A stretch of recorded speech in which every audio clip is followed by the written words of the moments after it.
and you can see it's on that low.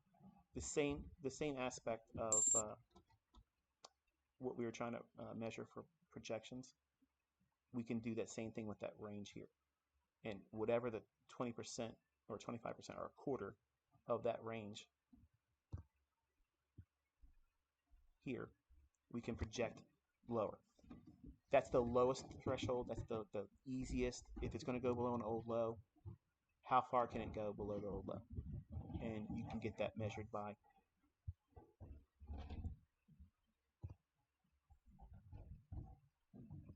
that. So you have the low of the actual candle, like this. See that? That's the low. That's what we were targeting. And anything below that would be liquidity. What kind of liquidity? Sell side.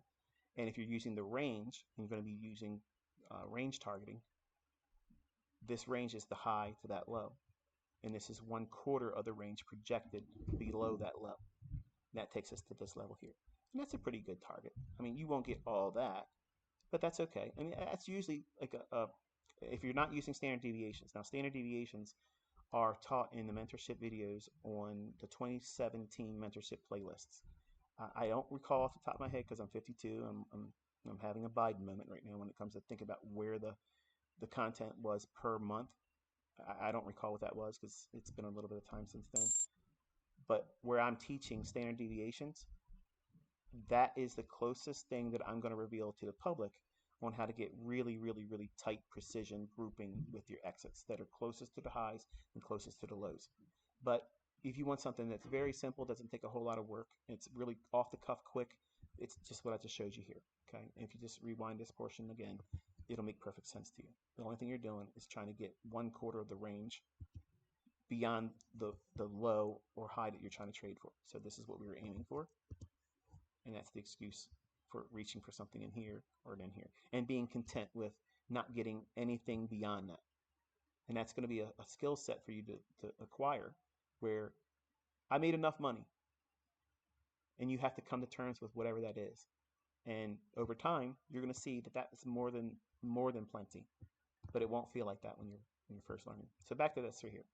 For turtle soups that are part of an existing price run, anytime you're trading in a fair value gap, you're literally trading a turtle soup. You're trading above and going short an old high, which is this candle's high. So it's not support and resistance that we're trading. We're trading with the express purposes that there's an absence of buyers that's been afforded any opportunity to be a buyer above this candle's high. That's essentially what my fair value gap is doing. So let's do this. Let's amplify this. Again, this is a little reminder. If you guys are learning today, if you like this kind of stuff, because when I don't see a lot of thumbs up, and I'm teaching stuff that I never really wanted to teach, it kind of makes me feel like, you know what, I'm gonna slow my roll, and I'll just not be so forthcoming with the information, because it doesn't cost you anything to do a thumbs up. But I like seeing that, because I know if I got 100,000 views on a video and 175,000 views of a lecture, and I see like 10,000 likes or 5,000 likes or 6,000 likes, to me that's a little insulting, because I don't need to be here. I could very easily say, Caleb, fuck these people. I don't like what I'm doing. I don't feel encouraged to do it. It's free and they're not appreciating it. And it's kind of like a F you or a middle finger to ICT when it's like that. That's how I view it, because you're not going to get this information from anyone else. They're not going to explain it. They're not going to give you the details. They're not going to give it in a way where you can use it and know how to do it without me ever teaching it to you again. That's how I'm teaching it. There's no catch here, okay? But I understand that it's the mentality of most people today is, you owe it to me. I don't owe a fucking thing to anybody. But I had a guy leave me a comment saying, hey, when you say fuck you, we have a lot of students that really like you, and they might think you're talking to them. In this regard, I am. Because if you're watching my stuff and I'm pouring my attention and time into my son, and I'm making it available to you, I know it works. You're watching it unfold live over the charts. There's nobody else doing that. So if the logic is real and it's valid and it repeats over and over again, and I'm telling you the why, that way you learn how to use it, trust it, and then you can anticipate it. How to know how to find it on your own. That's what mentorship is. It's not me out here demonstrating my toys. It's me teaching my son in your witness. So when he's duplicating these types of things, you were there as he learned it, how he learned it.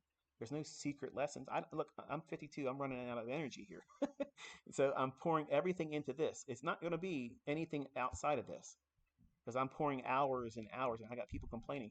Your videos are too long. Well, then break it up.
And that is the business.